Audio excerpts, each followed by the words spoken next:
evening. Good evening. I'm Kathleen Antrim, your Mistress of Ceremonies tonight. Welcome to ITW's 10th anniversary and the 9th annual Thriller Awards banquet. We're delighted that you're here. ITW has made incredible strides since its birth 10 years ago, not the least of which is ThrillerFest, which has provided our members with incredible networking and educational opportunities. We have a fantastic group of sponsors whose participation enables ITW to make ThrillerFest the wonderful event that it is, and we'd like to thank them. Every now and then I've noticed there's been a little enthusiasm about these sponsors, so please feel free.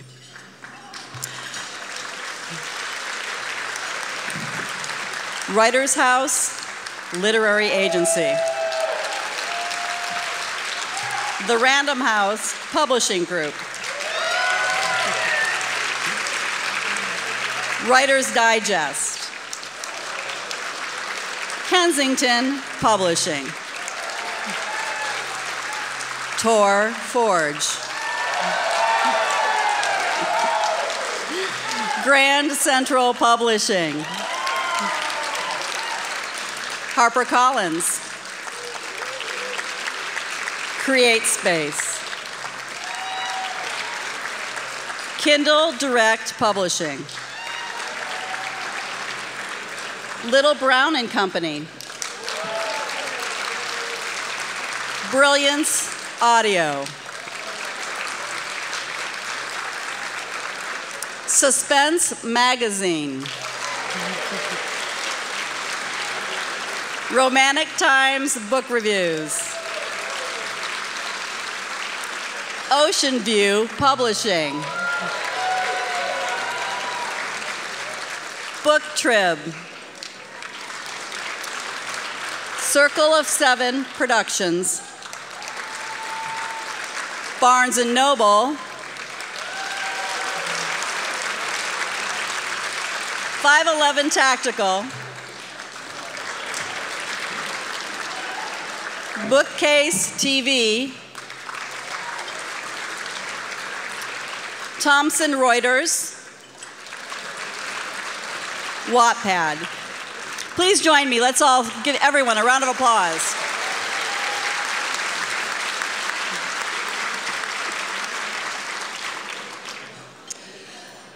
ThrillerFest has become one of the world's premier conferences.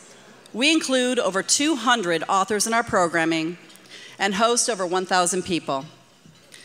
It takes a year to coordinate the over 1 million pieces to make it look seamless. And quite frankly, this event would not happen without our wonderful executioners. I'm going to ask each of you to please stand when I call your name, and I'd also ask that everyone hold their applause until everyone is standing. MJ Rose, Co-President, ITW. Lee Child, Co-President, ITW.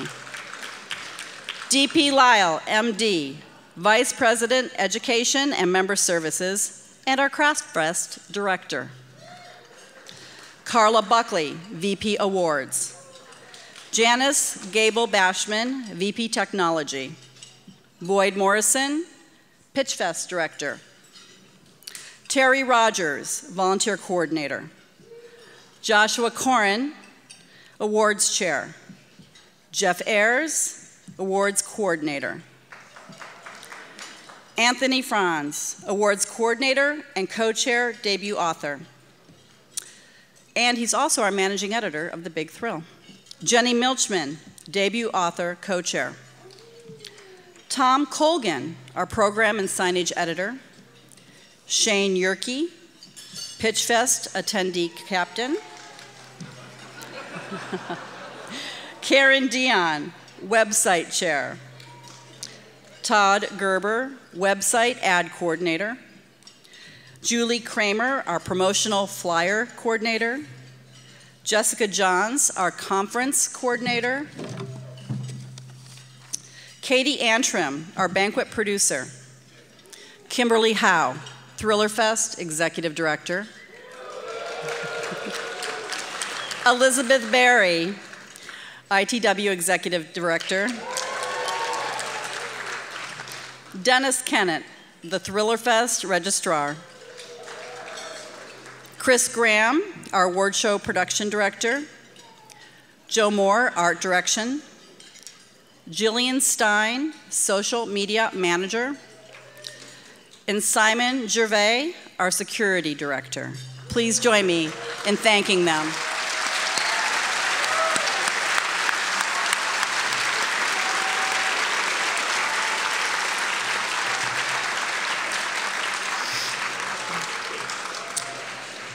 I'm sure many of you have seen the Face-Off authors in action during their spotlight presentations, but I'd like you to join me also in thanking them for their outstanding contributions to our latest anthology, to ITW, and to ThrillerFest.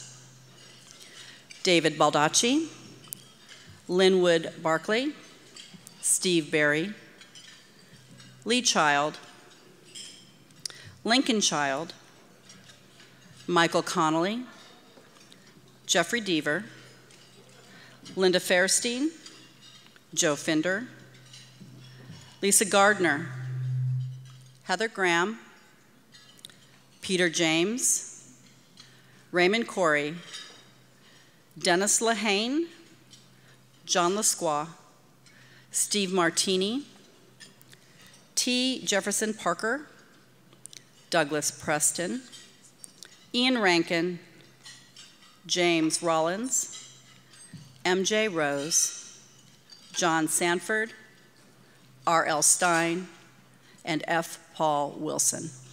Thank you so much.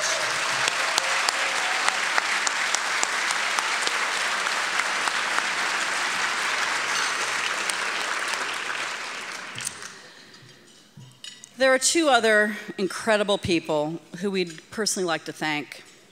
Words truly cannot describe the incredible job that they do to make these events so memorable. Liz Berry, would you join me on stage, please?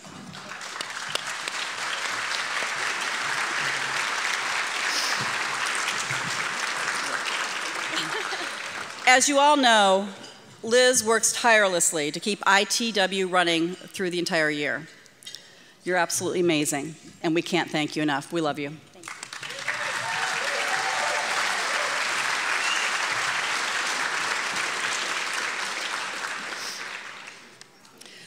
And finally, would Kimberly Howe please join me on stage? You look beautiful.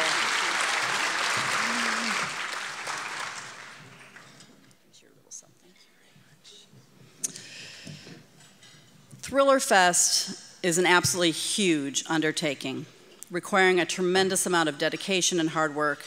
It's ITW's biggest event.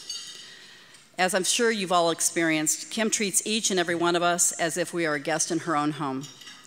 It makes ThrillerFest the warm and inviting place that we come to every year. And under Kim's leadership, it has grown by leaps and bounds. Let's give her a round of applause. Thank you.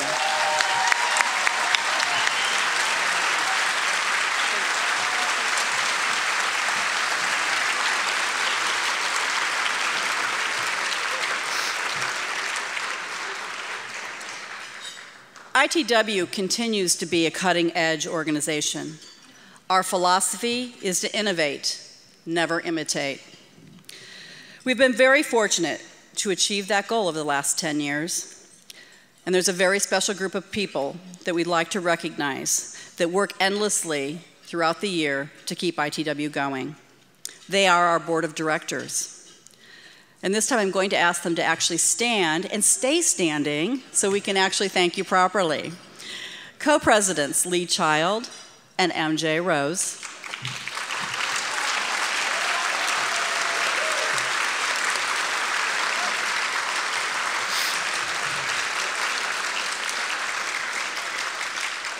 Douglas Preston, Director at Large.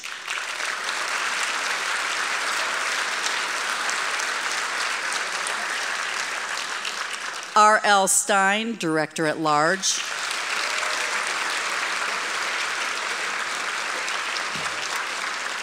Carla Buckley, the VP Awards.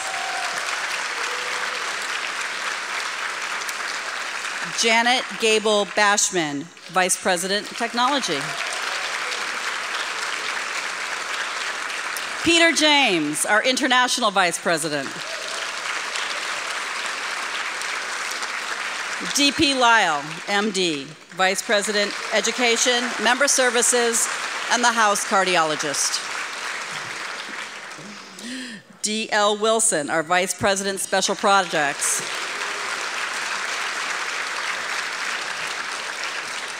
And our newest board member, Jenny Milchman, Vice President, Author Programs. And David Dunn, our treasurer. Thank you so much.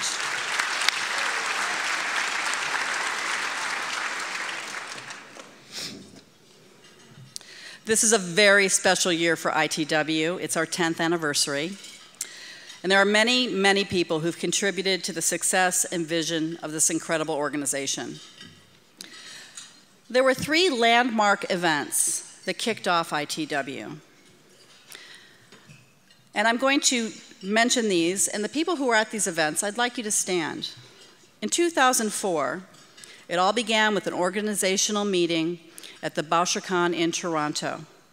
So please stand and stay standing if you were at the Bouchercon meeting in Toronto. Next, in the spring,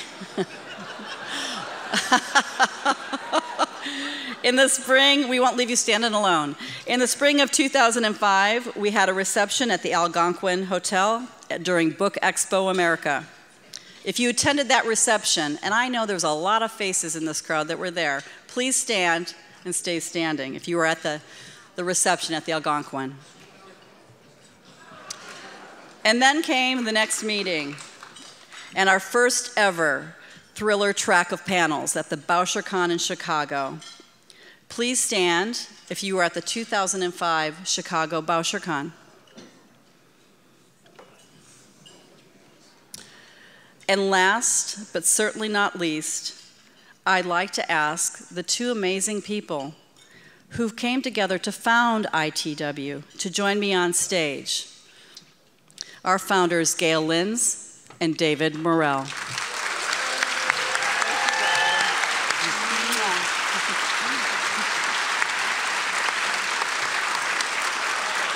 All of you. Okay.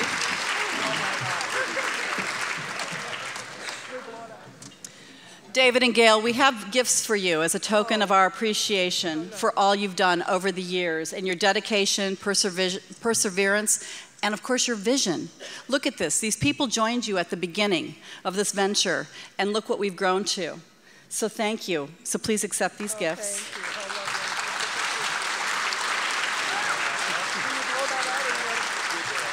No, and would you do us the honor of blowing out the candles on ITW's 10th birthday cake?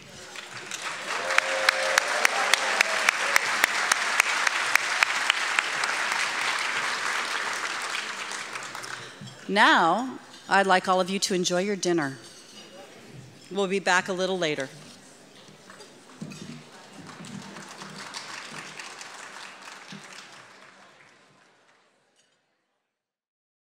When you see the mob tonight compared to what it was like a few years ago, what do you feel like? We're very pleased. We're growing and changing every year, trying to innovate, have a really good time. But I'm very excited that Scott Turow is here with us tonight as ThrillerMaster, and that Brenda Novak will be awarded the Silver Bullet for her incredible work with diabetes.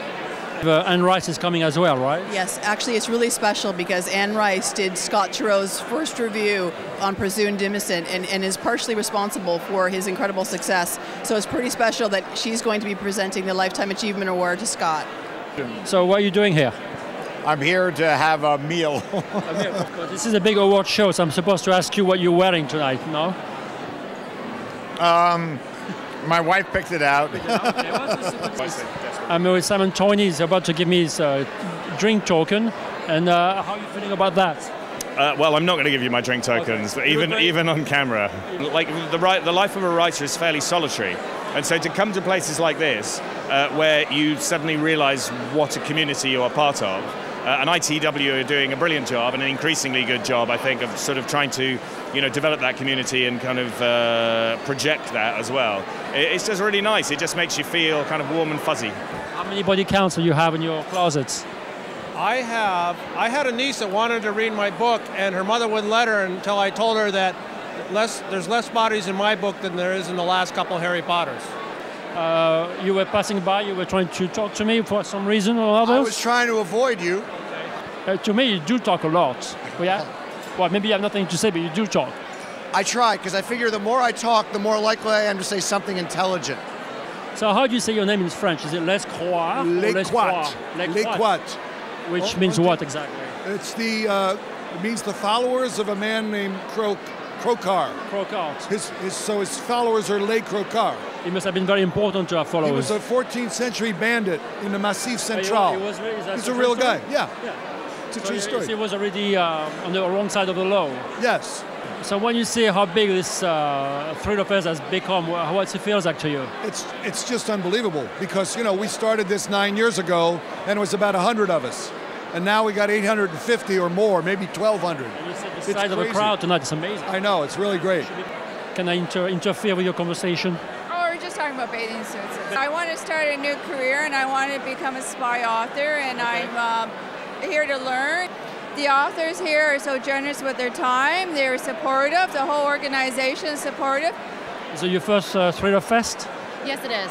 Yeah. What's your impression? Wow. It's a miracle with my accent and his accent we can actually understand each other. Yes, we're naturals for that. Sandra Brennan, and she's been one of the great volunteers for ThrillerFest, and also she wants to be published. She's an author, right? I have enjoyed it. All the authors try to volunteer for this organization. We try to give it back and pay it forward to the young writers that are coming up. Come on down to ThrillerFest. We did a face-off story, Lincoln and I, Preston and Child, with R.L. Stine. It's Pendergast versus Slappy the ventriloquist dummy. But I have to tell you, this is definitely not a story for kids. And I think what really capped it off this year was the Face-Off book, because that was, it was a stroke of genius by Steve Berry for that book. And I think it got a lot of attention and really was a boost for ThrillerFest. And this is, I think, by far the best one. I've had a great time. And one of the great things about coming here is just connecting with everybody. I mean, all these people who write about killing people are really nice folks. They're all perfectly normal, except for a couple of things. 10 years ago, Gayle Lynds and I was about to mention Gayle. Yes, we were at BoucherCon in Toronto, another conference, and we were working on the idea of a group called International Thriller Writers. 60 people showed up and elected Gayle and I as president. We got talented people who thought like us, who were willing to help. The goodwill in this room and in this organization is pretty impressive. It is. There are a lot of beginning writers who rose through our ranks and now are established and have agents and income. I'm learning a lot. There's so many wonderful writers giving wonderful workshops. I've learned a lot. I hope I can use it. Are you an author? I'm one of the authors here. There's a couple hundred of us, and I'm one of them, yes. And your name is? T. Jefferson Parker. Never heard of you.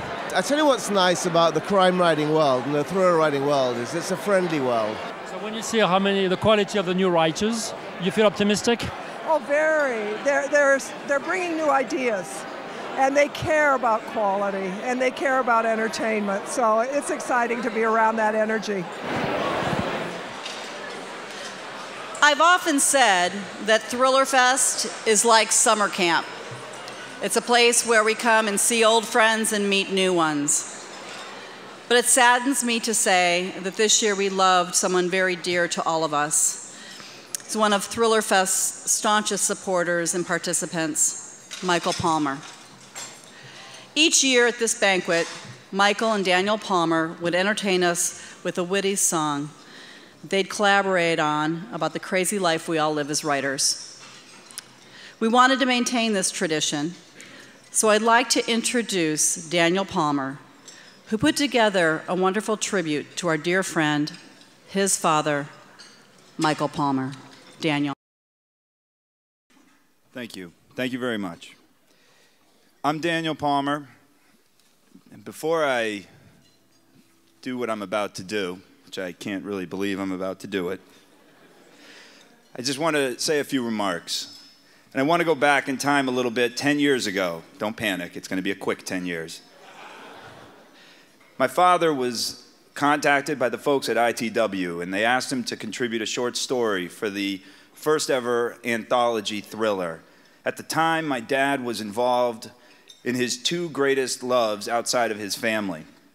That was writing books and taking care of doctors who were struggling with drug and alcohol dependency issues. He couldn't devote the time needed to write this story, so he respectfully declined. Around that time, I was interested in becoming a writer, and I approached my dad and I said, hey, what if I write a story with you? It'll save you the time. And my dad thought it was a terrific idea, and that's how I became a member and involved in this amazing community. And we were asked to go to the first ever ThrillerFest, and again, the organizers contacted my father, and they said, hey, there's going to be a band, and would you be able to play? We heard you play different instruments, and my father agreed, and he suggested that I join the band as well, because I play guitar and sing, and we became the Killer Thriller Band. And we performed at the first ever ThrillerFest banquet, and it was a smash success, simply because the expectations for what we were going to produce were so low that the fact that it was musical was amazing. The next year, we did one more performance, and then, like all good bands do, we broke up. But a tradition was established at ITW, one involving music. And as Kathleen said, for years, my father and I would work on these kind of goofy songs about the writing life to familiar tunes that you all know, and we'd just try to make you laugh. And over the years, we've penned such timeless classics as I just wrote a book, Ghost Writers in the Sky. What else did we have? We had Writer Prison Blues, the wreck of the New York Times bestseller list, and so many more. Actually, that was it. But around March, no, I don't remember when it was September or sometime, I got an email from Kim asking about a song for this year's, oh, it certainly wasn't September. It was after my father passed, right? It was November, maybe, December. I got an email from Kim asking about a song for the banquet, and I wrote back and I said, listen, I'm sorry, but I can't do it. My dad's gone, and he's my writing partner, and I gotta bow out. And she was very, very understanding. She said, we understand completely, and just know if you change your mind, it would be great, because evidently these songs mean something to y'all, and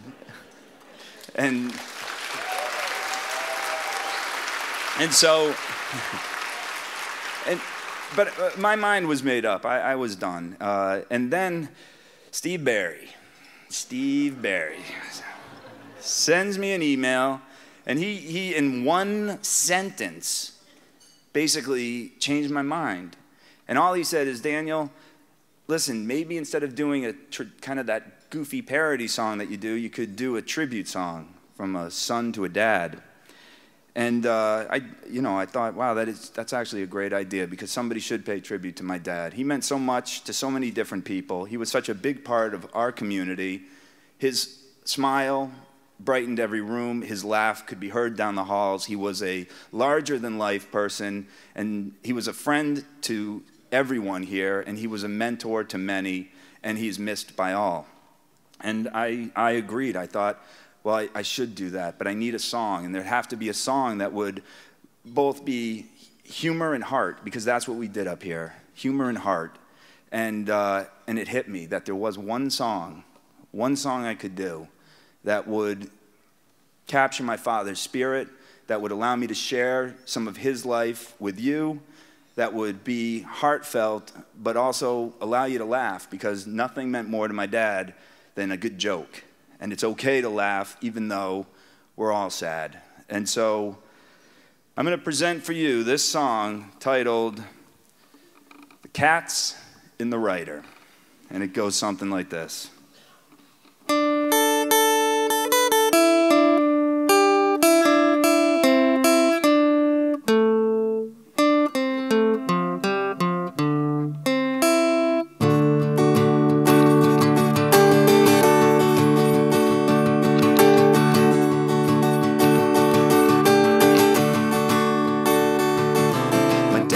started writing in '79. He plotted his book one word at a time. When the book came out in '82, he was an instant celeb and a bestseller to boot. And as the accolades started rolling in, I said, I'm gonna be like him. You know I'm gonna be like him. And the edits, the rejections, the one-star reviews, book talks for no one, got you singing the blues. Gonna finish my novel, I just don't know when, but I'll keep writing till then, Dad. You know I'll keep writing till then.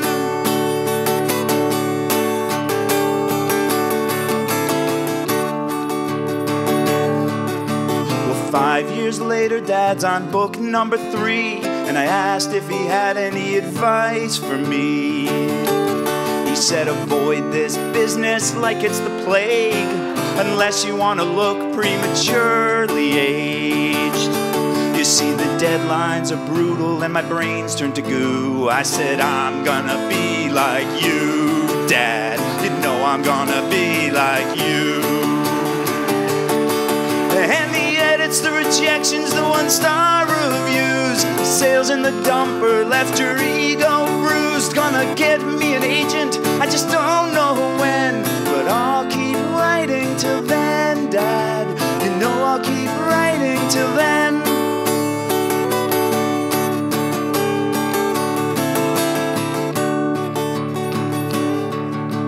Extreme Measures hit the silver screen, based so loosely on Dad's book it bordered on obscene. Paparazzi flashbulbs lighting up the sky, on the red carpet, Dad beaming with pride. Till I noticed Hugh Grant strolling on through and said, none of those pics are of you, Dad. Not a single picture of you. And the edits, the rejections, the one-star reviews, slogging plot lines with no point of view. Gonna get me a book deal, I just don't know when, but I'll keep writing till then, Dad. You know I'll keep writing till then.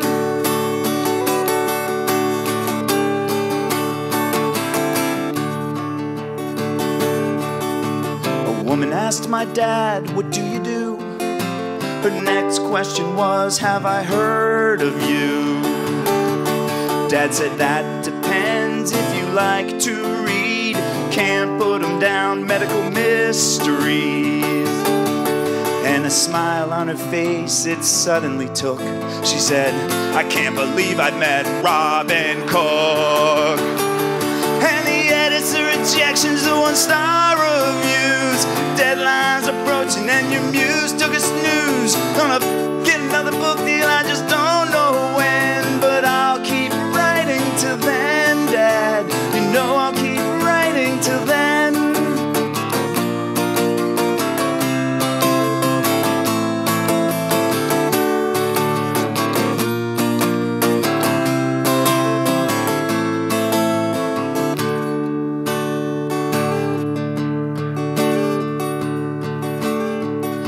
When my dad left this world not long ago, and I miss him more than you can ever know.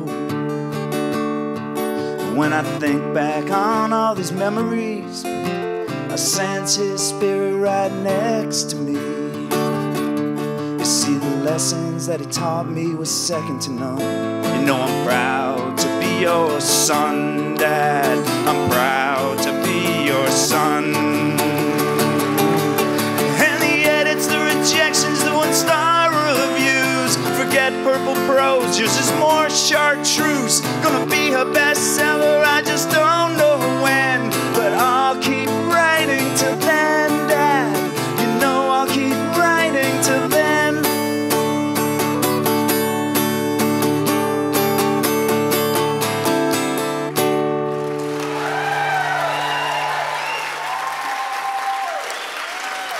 Thank you. Thank you. Thank you.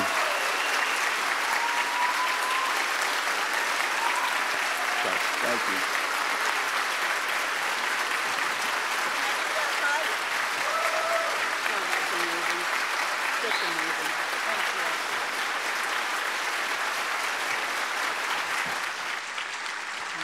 Truly amazing. We will certainly miss Michael and all of those that we lost this year. Next, I want to bring to the podium two people who have generously devoted a tremendous amount of time to ITW. Ladies and gentlemen, please welcome our co-presidents, MJ Rose and Lee Child.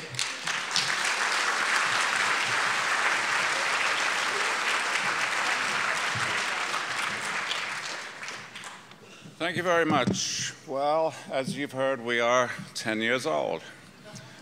You know, not me personally, although I was 10 years old once, in a time long ago in a galaxy far, far away.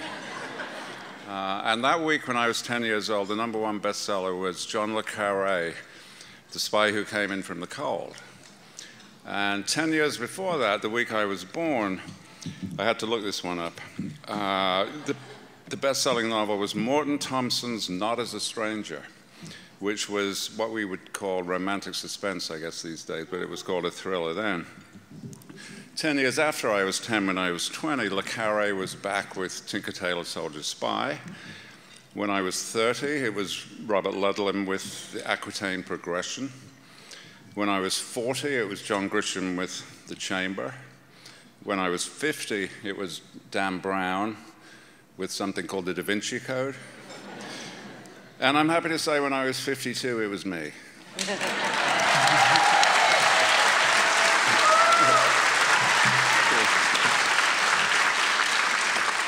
But my point being, thrillers have always been what real people actually, in their millions, buy and read and enjoy. But we never had an organization before to celebrate that immense genre, and now we do. Thanks to the founders and first co-presidents that we met earlier, Gayle Lynds and David Morrell. Thank you once again.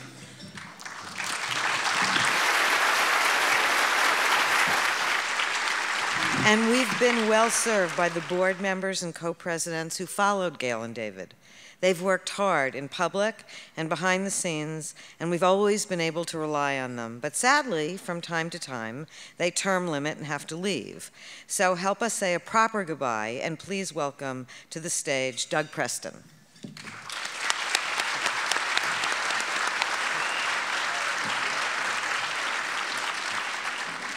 We have a present, as usual, for Doug, and it is the he knows what it is because it's the same present that he, as a board member, has authorized many times before for people who are leaving. So it's not really much of a spoiler to tell you. It's a very fancy pen from Tiffany's, which I think is great because we are deeply grateful to Doug for the work that he's done for the organization.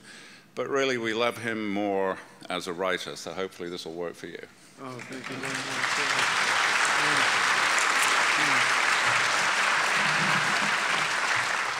I love you all. Thank you. It was such a pleasure.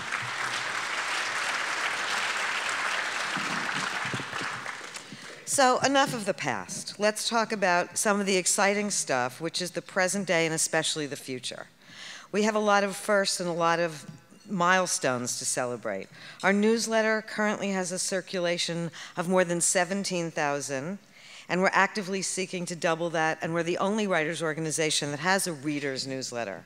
Our membership is approaching over 2,500, and that will go up too. The first ever Thriller School opened this year and operated to maximum capacity, and that'll grow in the future. And this week, our first ever master classes were huge, and they will get bigger next year too.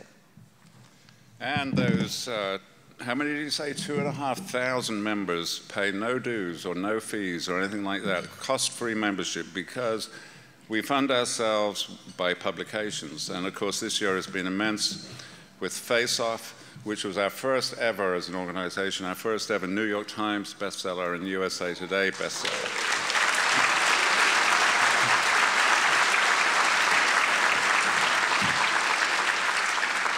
And we plan to make that kind of performance a new tradition by making sure the next publication is just as good and just as successful. And in that connection, I'm very happy to say that Steve Berry has agreed to be chair of the Publications Committee going forward. Thank you for that, Steve. So we hope to see you next year and every year for the next 10. No doubt there will be many changes in store, but I bet we'll see a thriller at the top of the bestseller list. Thank you all. Thank you.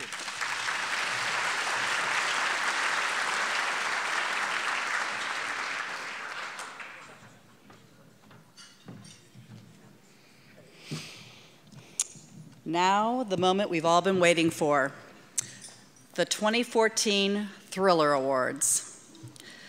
This first award is near and dear to all of us at ITW. It's the Silver Bullet Award. We are honored to have New York Times bestselling author and previous Silver Board recipient, Steve Berry, who's worked endlessly with his wife, Liz, to support historical icons around the globe. And their organization, History Matters, has been working around the clock to save those libraries and other fantastic icons. Please join me in welcoming Steve Berry.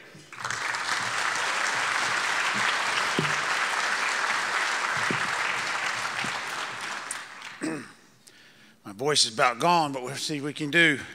Brenda Novak's life changed when her youngest son, Thad, at the age of 5, was diagnosed with type 1 diabetes.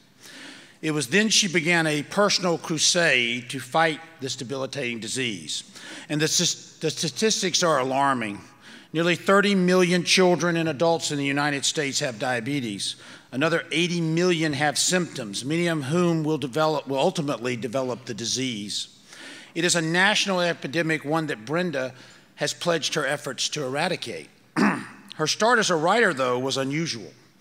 She caught her daycare provider drugging her children with cough syrup and Tylenol to keep them asleep while she was at work, which would, needless to say, be quite disturbing.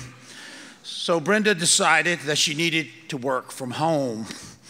Writing, though, was the last profession that she actually expected. By her own admission, she did not have a creative bone in her body, which obviously can present a problem in this business. Math and science were her subjects. And when it came time to pick a major in college, she chose business. It took her 5 years to teach herself the craft of writing and finish a first manuscript. And thankfully, and quite amazingly, that book actually sold, and the rest is history. There have been 45 novels since that time. It's an amazing career. And along the way, she created something even more remarkable, an annual auction for diabetes research. And it's a really clever idea. I wish I'd thought of it. Yeah. You recruit from your friends and your colleagues, your acquaintances, anybody and everyone who's willing to participate and find something from them that people may want.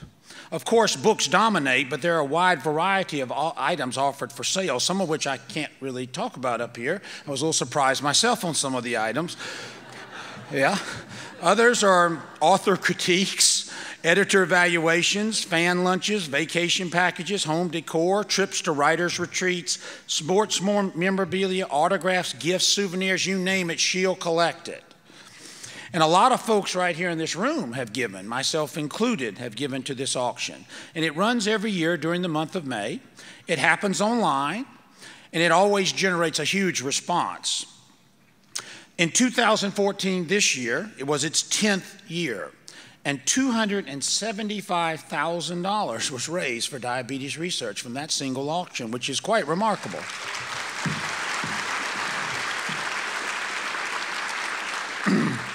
All total, this is even more remarkable, she's raised $2.5 million for diabetes research, all of that going to the Diabetes Research Institute.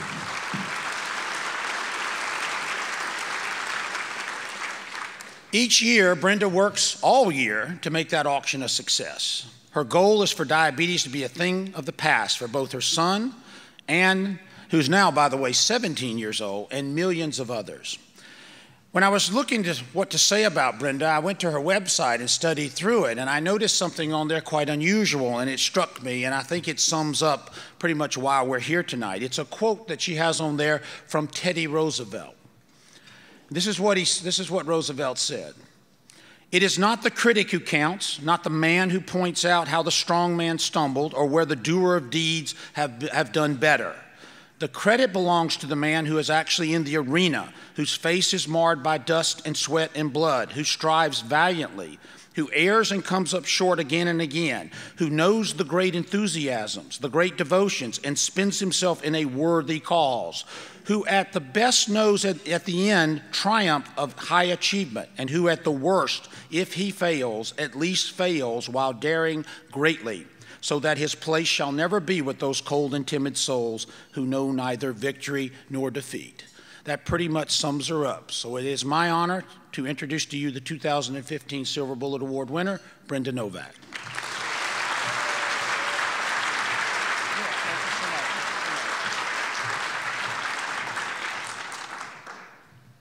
Like most people in this room, I would say all people in this room, I have hopes and dreams. And it's those hopes and dreams that dictate how I live my life. When I found writing, I was consumed with the desire to see my book in the mall bookstore. There was one we frequented often, and I had all these little kids, as you've heard, 5 little kids, and I remember going into that bookstore just to smell the books. I didn't have any money to spend half the time, so I would just feel their jackets and long for the day when maybe my book would be in there. And I would even check the shelves, you know, see who I would be shelved next to, and lament that my last name doesn't start with R, so I could be next to Nora Roberts, or B, so I could be next to Sandra Brown. And my kids would be like, oh, not again, we gotta go into the bookstore, you know. And I would just the feel of it agitated my imagination like nothing else. My first book signing was a magical moment. There was a line going out the door when I showed up at that Barnes & Noble in Sandy, Utah. And you should have seen the pile of my books. The Salt Lake Tribune had done an article, and that was displayed proudly by this giant pile. I smiled as I saw it, and for the first time, I got to hold my book, could see my name right there on the cover, and know that it was for sale in a bookstore. The late Anais Nin, a female writer best known for publishing her diaries, has been attributed with saying, "The dream was always running ahead of me, to catch up, to live for a moment in unison with it. That was the miracle." I felt the same. I felt as if my dream was always running ahead of me and would quickly outdistance me again. But in this one moment, I was able to catch up, to live in unison with it for that one evening, and it was indeed a miracle. Not too long after that, my son got diabetes. Thad was 5 years old and the youngest of my 5 children. My husband, an entrepreneur, has always worked long hours, so I was trying to juggle my writing deadlines with taking care of these children when I noticed the classic symptoms of this dreaded disease. I was heartbroken when I learned that my baby would likely face some very terrible side effects: blindness, amputation, heart attack, cancer, renal failure, and that changed my dream. After getting up to check his blood sugar at night, I would lay in bed, wondering how I could protect him, wondering how I could change the path of his life so he would not suffer with such things. But I had so little resources. After an entire year of racking my brain, searching for some way I could fight the disease that threatened him, I attended a silent auction at his elementary school, and I remember feeling disappointed for those who had done such a good job of putting this on because it wasn't very well attended. And as I stood off to one side and watched what was going on, I thought there has to be a better way to do this, where you don't have to get everyone to come at the exact same time, the exact same location, provide a physical building and food and all that goes with that. It's expensive, it's time-consuming. I didn't see it as being the best route for me to go. So as I was driving home, all of a sudden the idea hit me, and it came so strong, this idea I'd been searching for a year and a half, that I had to pull over to the side of the road. And I remember turning to my husband and saying, "I've got it. I've finally got it." And the idea was to do this online auction that Steve mentioned to you, that I hosted on my website, where I could take advantage of the traffic that I'd already established there and hopefully reach out to some fellow authors and publishing industry officials who would support me in my efforts. The first year I raised only $37,000, but it was enough to tell me that that idea had merit, that it worked. So I went back to work, and the next year was able to raise $67,000. The following year, it was $143,000, and so on. At that point, I would lay awake at night trying to think of ways I could improve my offerings, my advertising, how quickly I could fulfill the items. And I would daydream about what it would be like, and here I would think really big. $1 million. The desire to accomplish that in my lifetime became my motivation. At $1 million, surely my efforts would make an impact. $1 million would have to be significant to help my son and all the others who are facing the same difficulties. So imagine my joy when I stand up before you here tonight to report that after our 10th year, we have raised a cumulative total, as Steve said, of nearly $2.5 million.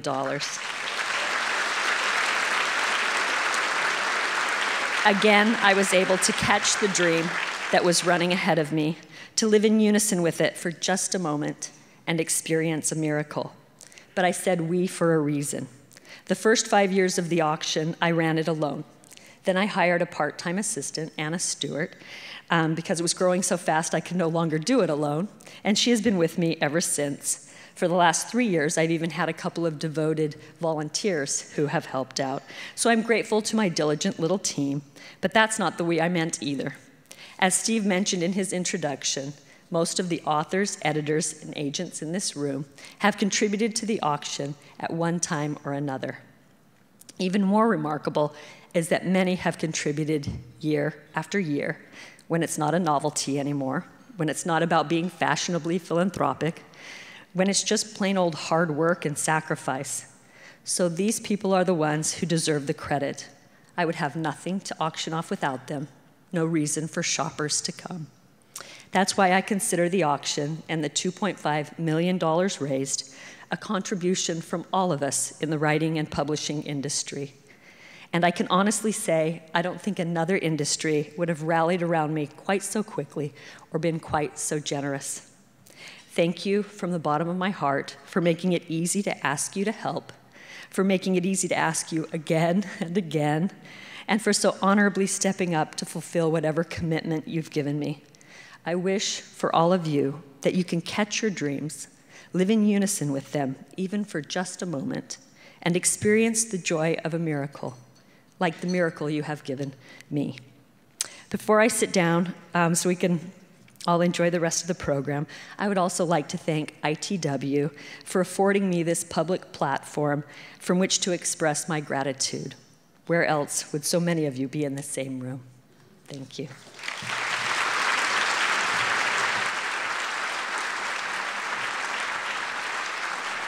It's my pleasure to bring to the stage Carla Buckley, our Vice President of Awards.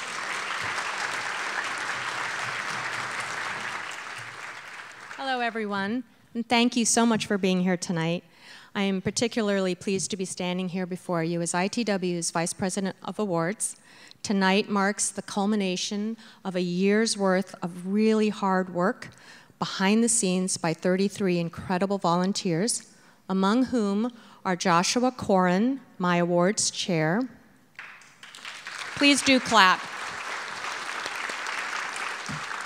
Our two awards coordinators, Jeff Ayers and Anthony Franz.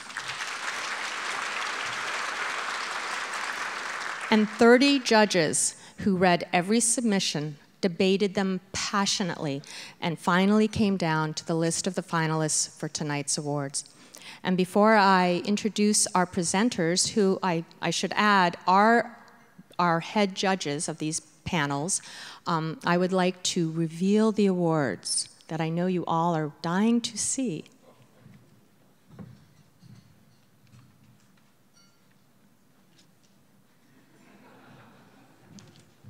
Ooh. Presenting the award for Best Short Story is Kelly Stanley.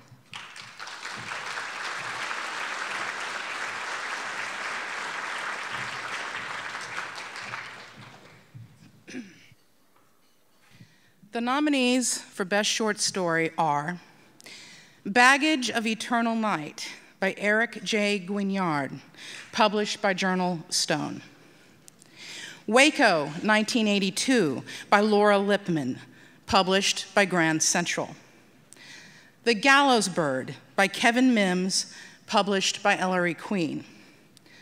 Footprints in the Water by Twist Phelan, published by Ellery Queen.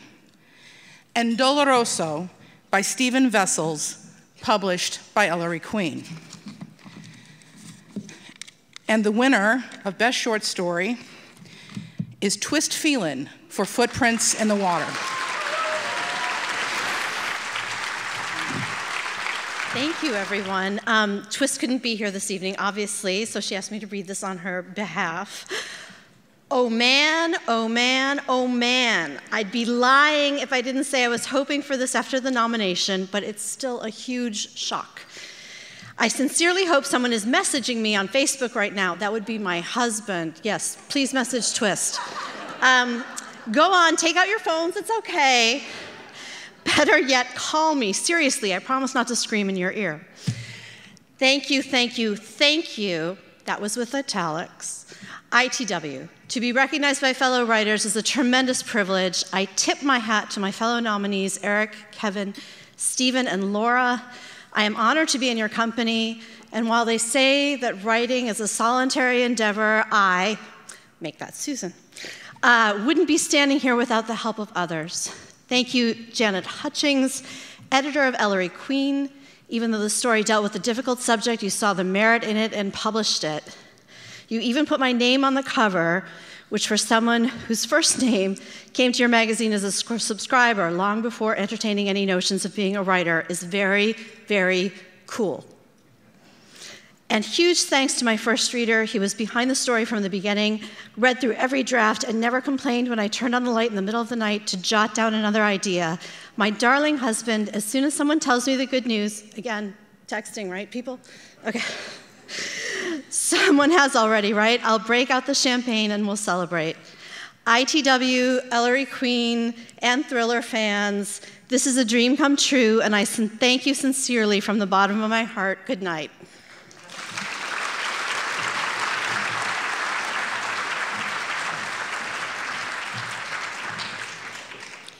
Presenting the award for Best Young Adult Novel is Karen Dion.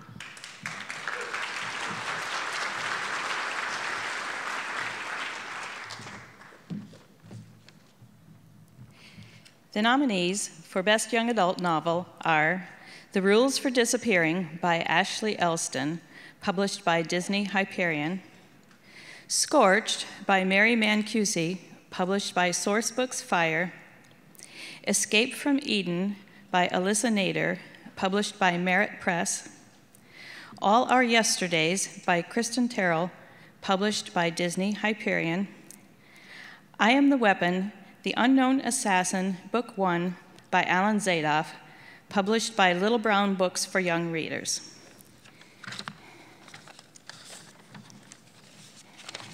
And the thriller goes to Kristen Terrell for All Our Yesterdays.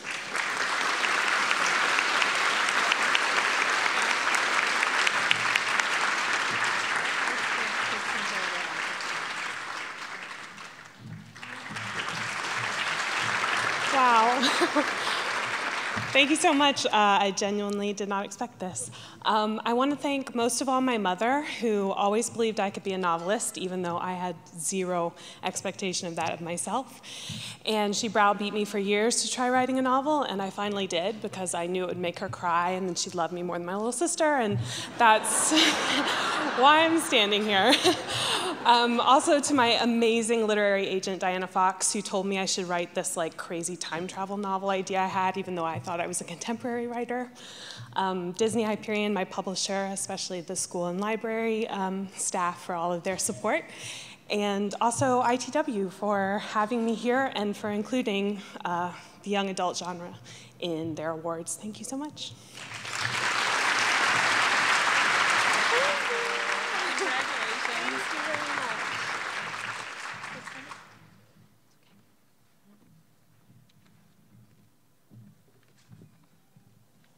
Presenting the award for Best eBook Original Novel is Joshua Coran.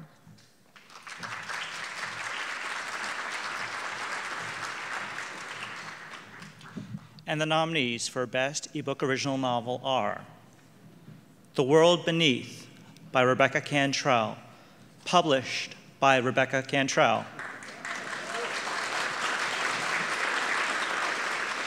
The Burning Time by J.G. Faherty, published by Journalstone. Terminus by Joshua Graham, published by Red Haven Books. No Dawn for Men by James Lepore and Carlos Davis, published by the Story Plant. And Out of Exile by Luke Preston, published by Momentum.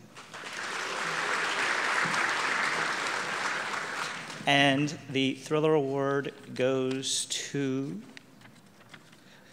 Rebecca Cantrell for The World Beneath.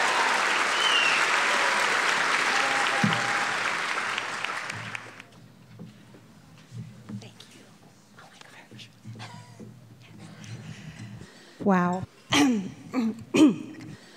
I was a debut author at ITW 5 years ago, and to be up here getting an award from ITW now for my latest book is just a little surprising and astonishing. And I'd like to thank everybody in ITW for creating an award for Best eBook Original. You're one of the few organizations that can move quickly enough to do that, and I appreciate it, as do all the other nominees.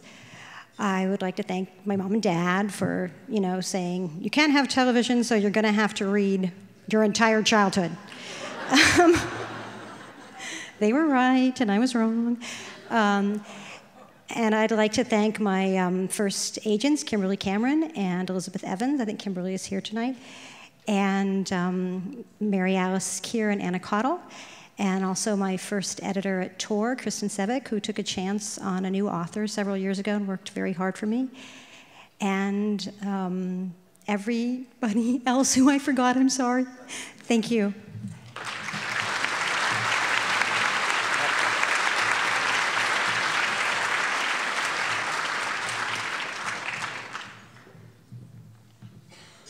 Presenting the award for Best First Novel is Allison Brennan.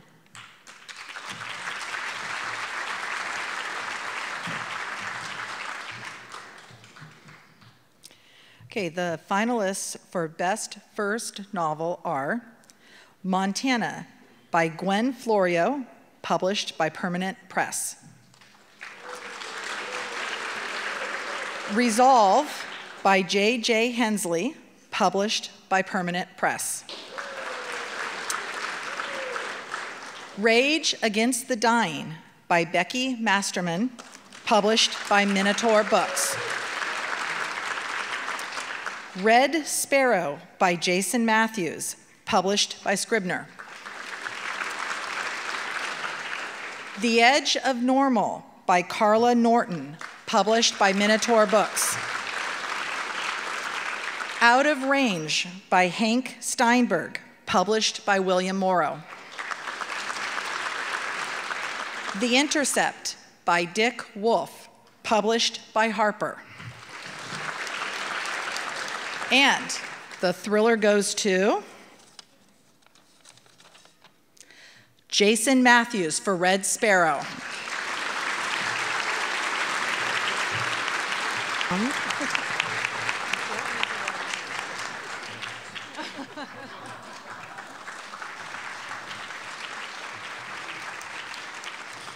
Thank you, everybody. I'd like to thank the ITW for this and the judges for this singular award. Obviously, my family, my wife, Suzanne, and 2 daughters, Sophie and Alexandra, and my extended family at Scribner and Simon & Schuster, including my editor, Colin Harrison, who's here with me tonight, and my literary agent, Sloan Harris. And finally, I'd like to thank Vladimir Putin for providing an endless, bottomless cup of content. Thank you very much.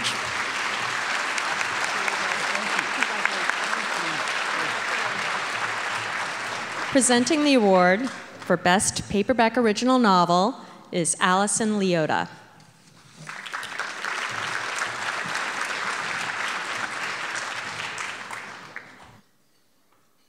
The nominees for Best Paperback Original are Cold Snap by Allison Brennan, published by Minotaur Books. Buried by Kendra Elliott, published by Montlake Romance. His Majesty's Hope by Susan Aaliyah McNeil, published by Bantam. The One I Left Behind by Jennifer McMahon, published by William Morrow Paperbacks. Snow White Must Die by Nellie Newhouse, published by Pan Macmillan, Minotaur. And Deadly Harvest by Michael Stanley, published by Harper Paperbacks.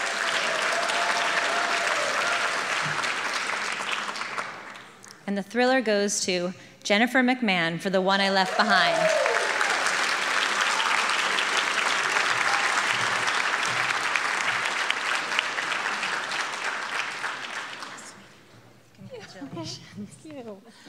Wow.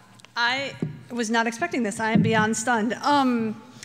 Thank you. Thank you to the awards committee. Thank you to ITW.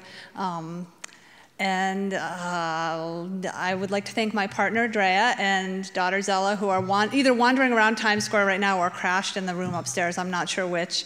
Thanks to my agent, Dan Lazar, everyone at William Morrow, including my wonderful agent, Jeanette Perez, who helped me work on the book. And thanks to all of you. I mean, what a tremendous community, and I consider it an honor. And congratulations to the other nominees. I was completely honored by even being on the list with them. So thank you so much.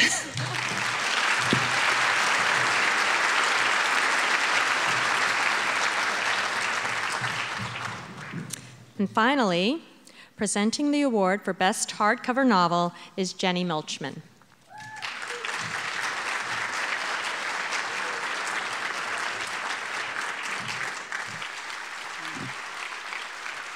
The nominees in the category of Best Hardcover Novel are Her Last Breath by Linda Castillo, published by Minotaur.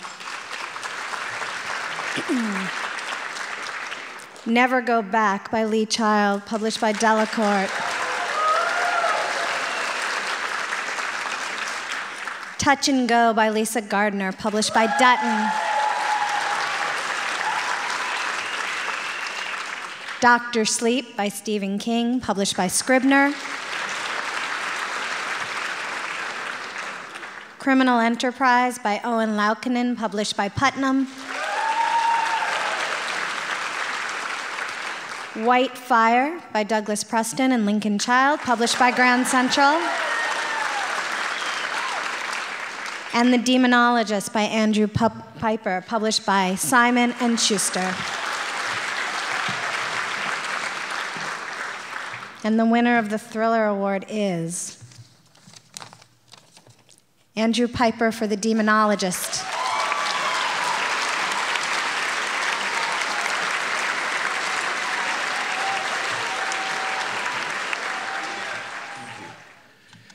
Well, thank you. I'm as surprised as you are. This is the fifth most exciting night of my life. I am married, so there's the wedding. I have 2 kids, and there was this one night that I can't talk about. And then right now. I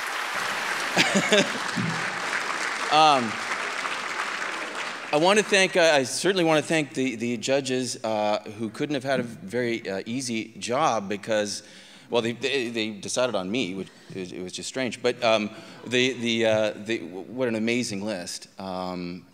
It truly is an honor to be among them, and it's an honor to be among you tonight. And so I accept this award in the name of thrillers, obviously, but in the name of paranormal thrillers, more particularly, and their possibilities as entertainments and as serious fiction, and for the entire demonic community.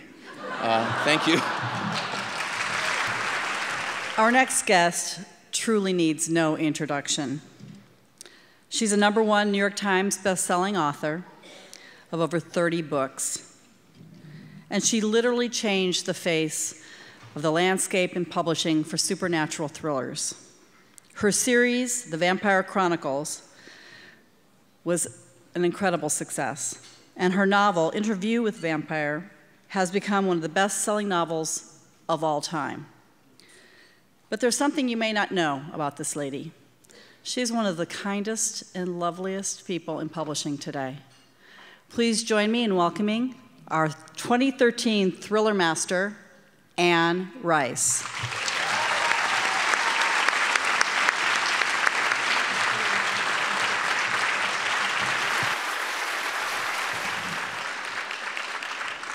Well, I'm here tonight to talk to you about Scott Turow.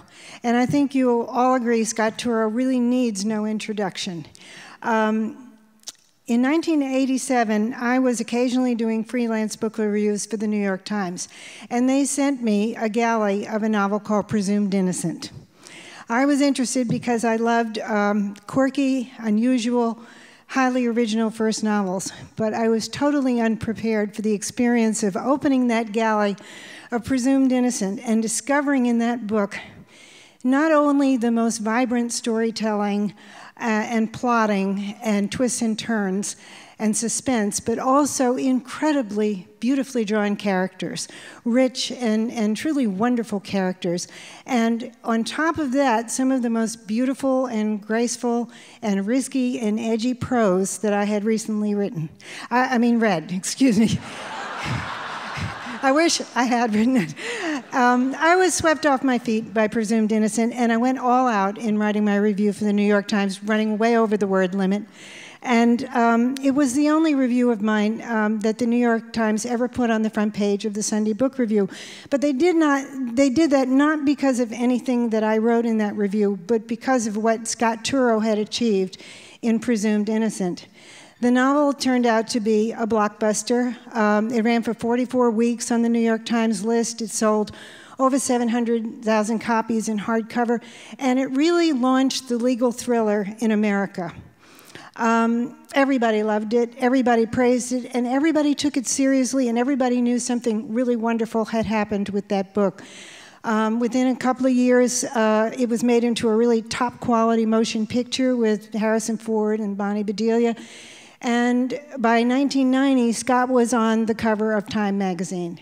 He has gone on to write altogether 10 novels that have all been best-selling novels. He continues to give us the finest, best characterization, storytelling, and style that I know of, really. And just a couple of weeks ago, I decided to read his latest book, Identical, to prepare for this little speech. And I sank into that novel, expecting, maybe I would get maybe a third of it read in time, something like that. All the old cliches occurred. I couldn't put it down. I carried it around the house. I propped it up at the breakfast table. I didn't want to watch TV with anybody. I had to find out what happened in Scott's novel, Identical, who committed the murder, who did it.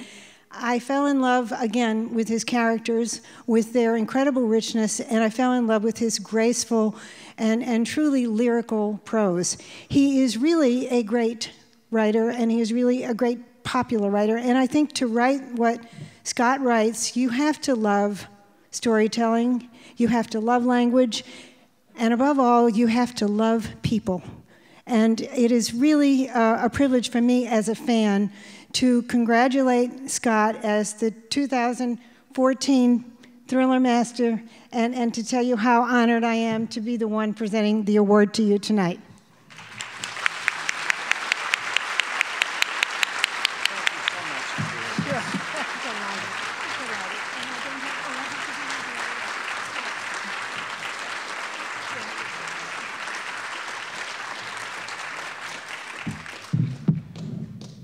Well, unlike all the other awardees, I knew I was going to get this, so I had the opportunity to prepare what I was going to say. Somebody asked me earlier today, well, what does it mean to you to be getting this award? And of course, free associating, the first thing I said was, well, what it really means to me is that I'm getting old. That I've starting to edge toward the pantheon. And I say that without any lack of gratitude, because of course it means a great deal to me. Besides that, one of the reasons that it means a great deal to me, of course, is because of my predecessors in winning this award, and most recently David Morrell, my friend Sandra Brown, Bob Stein, who was here. So the award comes with an extraordinary heritage. Some of you heard today during my graceful interview by Doug Preston sort of my story as a novelist, and it's not much different than the story of many of the people in this room. A sort of legacy of many years of rejection slips, of reading, studying, longing, thinking, oh, you know, what would my life mean if I could hold in my hands a copy of a book that I had written. And of course, during those years, trying to figure out what contemporary literature was and what it meant, I would settle in every Sunday. Since in those days there was no way to get it in advance, I would settle in with the New York Times book review, whether I was in college or out on the West Coast as a writing fellow, or back on the East Coast as a law student, or then back in Chicago as a young lawyer. I'd always read the Sunday Times book review. And when Presumed Innocent happened, this sort of extraordinary thunderclap that every writer deserves to have happen to her or to him, there were, of course, amazingly exciting events, having the publishers who had rejected manuscript after manuscript suddenly all running together in a pack after this book, or the movie purchases. But to me, no moment was more exciting than when I saw the review by Anne, a writer whom I revered, of my novel on the front page of the New York Times book review. And in some ways, you can draw a straight line between Anne's review and tonight and this organization, because that review was part of a growing recognition that gave what had been long dismissed as genre literature a place in the sort of literary basement.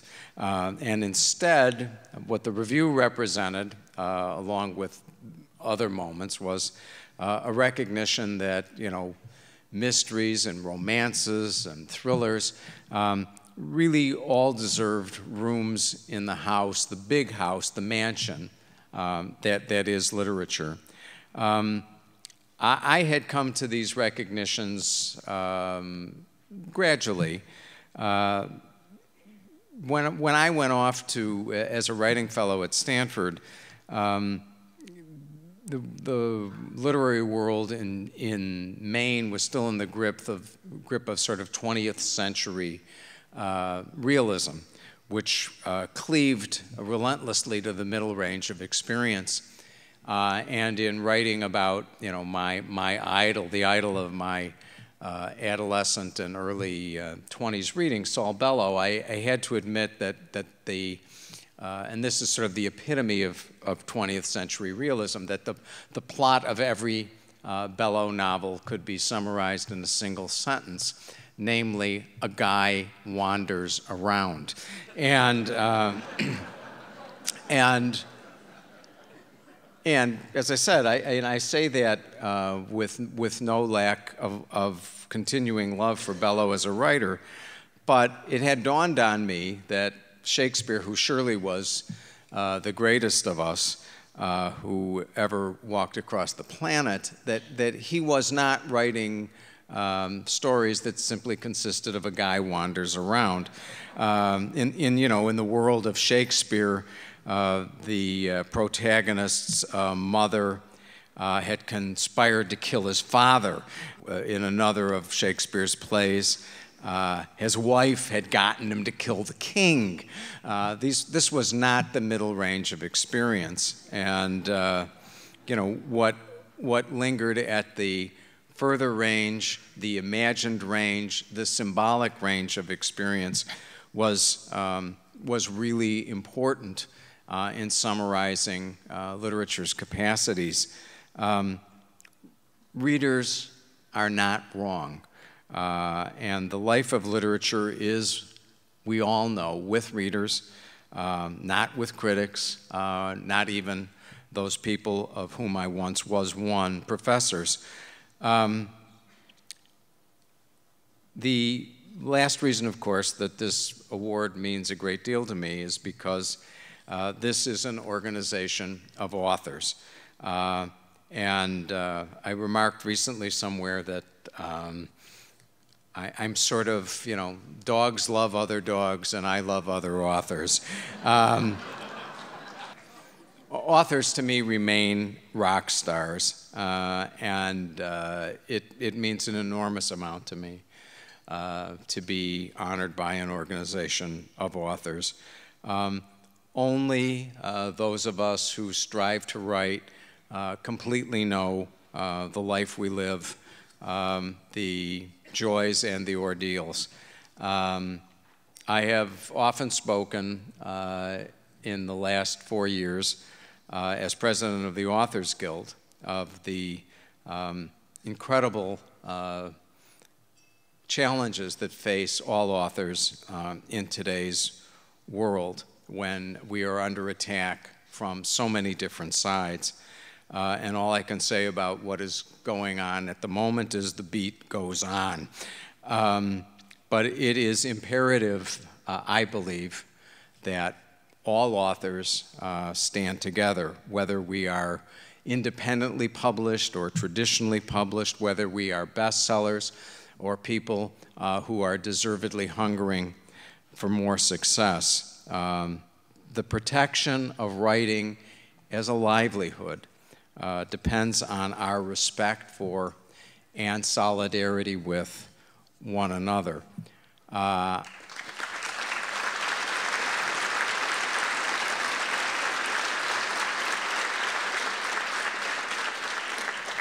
Finally, I can't accept this award without thanks to my publishers over the years, my beloved friend John Galassi at Farrar Straus, my friends at what was at one point Warner Books and is now Grand Central, who have been the publishers of every single novel I have written, my agent, Gail Hockman, who has been along for the ride on every book, and to Adrian.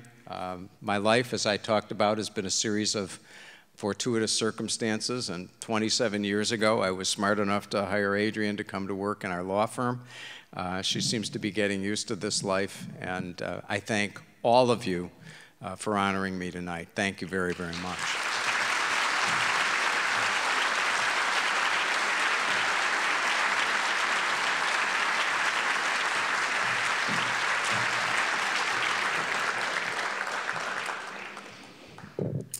I think that's a wrap. Please join us next year for ThrillerFest 10, July 7th through the 11th, when we will welcome our 2015 ThrillerMaster, Nelson DeMille. Well, the party is not over. Please, from here, you can go to the elevators and head down to the Manhattan Ballroom, where we will be having the ThrillerMaster after party. I look forward to seeing you there. Thanks for coming.